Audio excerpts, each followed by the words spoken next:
एक तरफ हम कहते हैं कि हम बहुत आध्यात्मिक लोग हैं, वसुधैव कुटुंबकम की बात करते हैं कि सब एक हैं, सब में एक ही आत्मा है। हम्म। लेकिन फिर जैसे हम अपनी गली के नुक्कड़ पर निकलते हैं, हमें ऊंच नीच, जाति पाति, भेदभाव की हजारों दीवारें दिख जाती हैं। ये इतना बड़ा विरोधाभास, ये गहरा दोहरापन क्यों है? और यही यही आज की हमारी बातचीत का सबसे बड़ा सवाल है।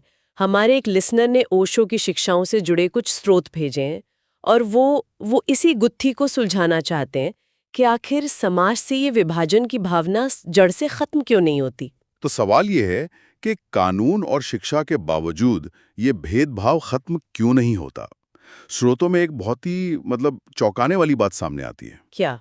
कि शायद हम इस समस्या को गलत जगह देख रहे हैं। शायद इसकी जड़ समाज में नहीं, बल्कि हमारे मन के अंदर कहीं ज्यादा गहरी है। बिल्कुल। आज हम इसी की तह तक जाएंगे। हम ये समझने की कोशिश करेंगे कि इंसानी मन की वो कौन सी जरूरत है जो उसे दूसरों से तुलना करने पर मजबूर करती है। अच्छा। हम देखेंगे कि कैसे ऊंच नीच का ये खेल सिर्फ एक सामाजिक नियम नहीं, बल्कि एक साइकोलॉजिकल पैटर्न, एक मानसिकता बन जाता है। और और सबसे दिलचस्प बात, हम ये भी जानेंगे कि कैसे कर्मा और नियति जैसे आध्यात्मिक शब्द कई बार इस पूरी व्यवस्था को बनाए रखने के लिए एक ढाल का काम करते हैं। ठीक है, तो चलिए इस पूरी पहेली को परत दर परत खोलते हैं। स्रोत जिस एक चीज की तरफ बार बार इशारा कर रहे हैं वो है अहंकार, ईगो। हम्म। कहा गया है कि अहंकार अकेले जी ही नहीं सकता, उसे हमेशा किसी ना किसी तुलना की, किसी सहारे की जरूरत पड़ती है। मतलब कोई मुझसे ऊपर है या कोई मुझसे नीचे है, इसके बिना उसका कोई वजूद ही नहीं। ये बहुत ही कमाल का इंसाइट है। अहंकार का स्वभाव ही सापेक्ष है, रिलेटिव है। वो वैक्यूम में नहीं रह सकता। सोचिए, अगर दुनिया में हर इंसान हर तरह से, हाँ। शक्ल, सूरत, अक्ल, दौलत, पद सब में बिल्कुल बराबर हो जाए, तो क्या होगा? अहंकार का तो दम ही घुट जाएगा। बिल्कुल। वो किस आधार पर खुद को बड़ा या छोटा महसूस करेगा? उसकी तो हवाई निकल जाएगी। मतलब ये एक मनोवैज्ञानिक भूख है जिसे मिटाने के लिए इंसान हमेशा कोई न कोई सीढ़ी बना ही लेता है। अगर एक सीढ़ी तोड़ दो तो वो दूसरी खड़ी कर लेगा। एग्जैक्टली। और ये सीढ़ियां कई शक्लों में आती हैं। कभी ये दौलत की होती है, कभी शोहरत की, कभी ज्ञान की। कॉर्पोरेट दुनिया में तो ये पद की सीढ़ी होती है। Manager, senior manager, director. हाँ, और सोशल मीडिया पर ये फॉलोअर्स और लाइक्स की सीढ़ी है। ये सब असल में अहंकार को टिके रहने के लिए, खुद को डिफाइंड महसूस करने के लिए खेल का मैदान देते हैं। बिना इस तुलना के अहंकार को अपनी पहचान ही नहीं मिलती। ठीक है, तो अहंकार को टिके रहने के लिए एक सीढ़ी चाहिए। और हमारे समाज में सदियों से जो सबसे मजबूत और साफ दिखने वाली सीढ़ी गई है, वो है जाति की। लेकिन स्रोत कहते हैं कि ये सिर्फ एक बाहरी ढांचा नहीं है ना? ये असल में हमारे दिमाग के अंदर काम करती है। हाँ, और यहीं पर बात ज्यादा गहरी और गंभीर हो जाती है। जाति सिर्फ एक सोशल स्ट्रक्चर नहीं है, ये एक माइंड सेट है। एक मानसिकता की शुरुआत समाज से नहीं, व्यक्ति के मन से होती है। ये तब शुरू होता है जब किसी एक इंसान के मन में ये ख्याल मजबूती से बैठ जाता है कि मैं श्रेष्ठ हूँ। अच्छा। मेरा कुल ज्यादा ऊंचा है, मैं ज्यादा शुद्ध हूँ, या किसी भी तरह से मैं दूसरों से अलग और बेहतर हूँ। अरे वाह! तो जैसे ही ये स्पेशल होने का कीड़ा मन में आता है, वहीं से विभाजन की नींव पड़ जाती है। तो एक बहुत बड़ा सवाल खड़ा करता है कि इस विभाजन की असली जड़ कहाँ है? समाज की व्यवस्थाओं में या इंसान के दिमाग में? और ओशो का एक कोट यहाँ बिल्कुल फिट बैठता है। क्या? जो स्वयं को विशेष समझता है वो विभाजन पैदा करता है। और जब तक मन के अंदर ये खुद को खास समझने की आदत बनी रहेगी, तब तक बाहर विभाजन के नए नए रूप पैदा होते रहेंगे। मतलब आप कानून बनाकर जाति व्यवस्था को खत्म करने की कोशिश करेंगे तो अहंकार वर्ग के आधार पर अपनी श्रेष्ठता साबित करने लगेगा, अमीरी गरीबी का भेद खड़ा कर देगा। अगर आप उससे भी मिटा दें तो वो ज्ञान या नैतिकता के आधार पर एक नई सीढ़ी बना लेगा कि मैं ज्यादा ज्ञानी हूँ या मैं ज्यादा सदाचारी हूँ। हाँ, और ये सिर्फ जाति तक सीमित नहीं है। मैंने देखा है कि ऑफिस की राजनीति में भी यही होता है। बिल्कुल। लोग अपने जूनियर या सीनियर होने के लेबल से अपनी पहचान बना लेते हैं। तो ये मानसिकता हर जगह काम कर रही है। सही बात है। जब तक मन में ये विभाजन की जरूरत है, समाज में विभाजन के रास्ते खोज ही लिए जाएंगे। जड़ मन में है, समाज तो सिर्फ उस मन का आईना है। यहाँ एक और परत खुलती है जो मुझे बहुत दिलचस्प लगी। अक्सर इस ऊंच नीच को सही ठहराने के लिए कुछ बहुत गहरे और आध्यात्मिक लगने वाले तर्क दिए जाते हैं। जैसे ये तो उसके पिछले जन्मों के कर्मों का फल है, या ये तो भगवान की मर्जी है, नियति है, या फिर ये हमारी सदियों पुरानी परंपरा है, इसे ऐसे ही चलना चाहिए। ये शब्द सुनने में कितने भारी भरकम और ज्ञानी लगते हैं। और ये शब्द एक बहुत ही मजबूत मनोवैज्ञानिक कवच का काम करते हैं। मनोवैज्ञानिक कवच। हाँ, ये एक आरामदायक फिलॉसफी बन जाती है जो स्टेटस को, यानी जैसी व्यवस्था चल रही है उसे बनाए रखने में मदद करती है। ओशो का एक कथन इसे बहुत अच्छे से साफ करता है। जब भीतर भय होता है, मन दर्शन गढ़ लेता है। तो आप कह रही हैं कि कर्म का सिद्धांत असल में एक मनोवैज्ञानिक ढाल हो सकता है। ये तो बहुत ही प्रोवोकेटिव आइडिया है। मतलब ये जो ऊंच नीच का ढांचा है, ये कहीं ना कहीं एक डर पर टिका है। बिल्कुल। और उस डर को छिपाने के लिए उसे एक आध्यात्मिक चाशनी में लपेट दिया जाता है। कैसा डर? हाँ, ये डर कई तरह का हो सकता है। ये अपनी पहचान खोने का डर हो सकता है। अगर कोई खुद को ऊंची जाति का मानकर अपनी पूरी पहचान उसी पर बनाता है, तो बराबरी की बात से उसे लगेगा कि उसकी पहचान ही छीनी जा रही है। अच्छा। ये व्यवस्था बदलने से होने वाले आर्थिक या सामाजिक नुकसान का डर भी हो सकता है। या ये सिर्फ उस अनिश्चितता का डर हो सकता है जो बराबरी आने से पैदा होगी। और इन डरों का सामना करना मुश्किल है।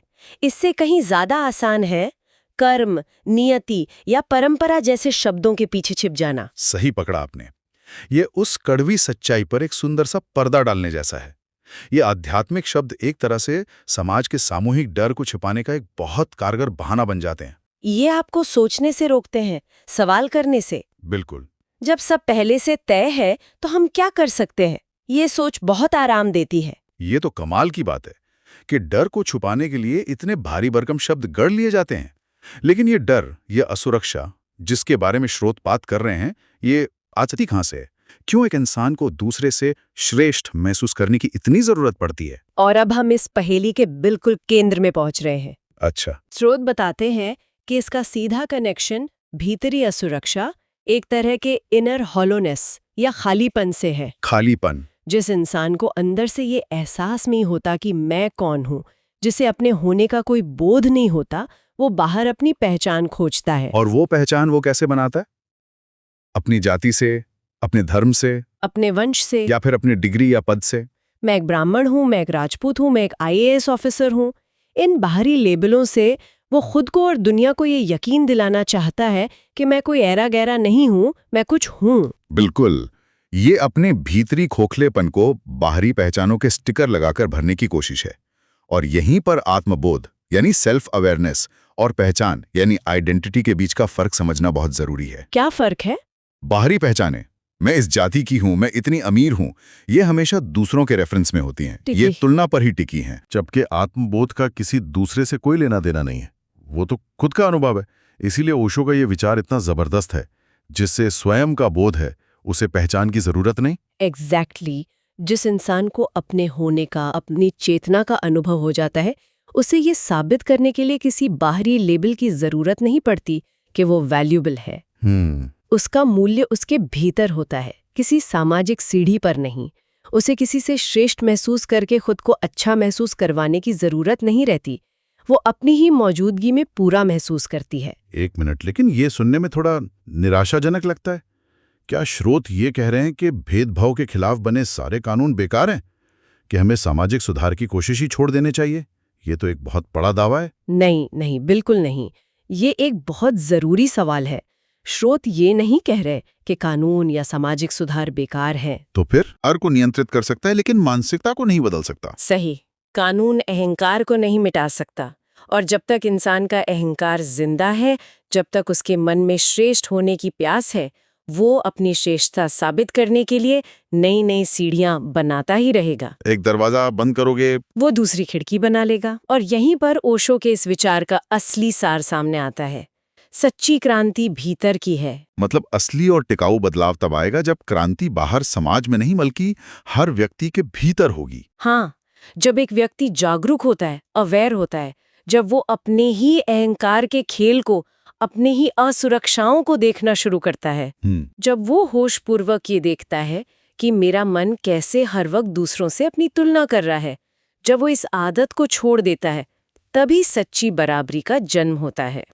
तो सच्ची बराबरी किसी बाहरी कानून से थोपी नहीं जा सकती, बल्कि वो भीतरी समझ से, एक इंटरनल ट्रांसफॉर्मेशन से पैदा होती है। बिल्कुल, क्योंकि जब कोई व्यक्ति अपनी तुलना की आदत को पकड़ लेता है तो उसे समझ आ जाता है कि ये पूरा खेल ही कितना बचकाना और व्यर्थ है। सही बात है। तब उसे न तो किसी से श्रेष्ठ महसूस करने की जरूरत रहती है और न ही वो किसी को हीन समझता है। वो हर इंसान को वैसे ही स्वीकार करता है जैसा वो है, बिना किसी लेबल के। यही असली समानता है। वाह। तो आज की इस पूरी बातचीत का निचोड़ ये है कि जाति जैसे सामाजिक विभाजन असल में एक गहरी मनोवैज्ञानिक बीमारी के लक्षण हैं। और उस बीमारी का नाम है अहंकार। जब तक व्यक्तिगत अहंकार जिंदा है, ये विभाजन किसी न किसी रूप में जिंदा रहेंगे। और अहंकार तुलना पर पलता है। समाज उसे ये तुलना करने के लिए जाति, वर्ग और पद जैसी बनी बनाई सीढ़ियां देता है। और हमने ये भी समझा कि कर्म और नियति जैसे आध्यात्मिक लगने वाले शब्द अक्सर इस खेल को जारी रखने के लिए एक आरामदायक बहाना बन जाते हैं, जब तक कि हमारे अंदर असुरक्षा और डर मौजूद है। इसका मतलब सच्ची आध्यात्मिकता बराबरी की सिर्फ घोषणा नहीं करती। नहीं, सच्ची आध्यात्मिकता तो एक सर्जरी है। वो मन में विभाजन पैदा करने वाली इन प्रक्रियाओं को देखती है, उन पर रोशनी डालती है और इंसान को इन मानसिक आदतों से आज़ाद होने में मदद करती है। अगर इस बातचीत ने आपको अपने अंदर झांकने के लिए थोड़ा भी प्रेरित किया हो, तो इसे लाइक करें, चैनल को सब्सक्राइब करें और उन लोगों के साथ ज़रूर शेयर करें जिनके साथ आप ऐसी गहरी बातें करना पसंद करते हैं। हम कल फिर मिलेंगे एक और दिलचस्प विश्लेषण के साथ। और जाते जाते एक सवाल आपके लिए छोड़ जाते हैं। अगर किसी इंसान से उसकी जाति, उसका धर्म, उसका पद, उसकी डिग्री और उसका सारा पैसा, ये सारी बाहरी पहचानें छीन ली जाएं, तो उसके मैं का आधार क्या बचेगा? इस पर सोचिएगा।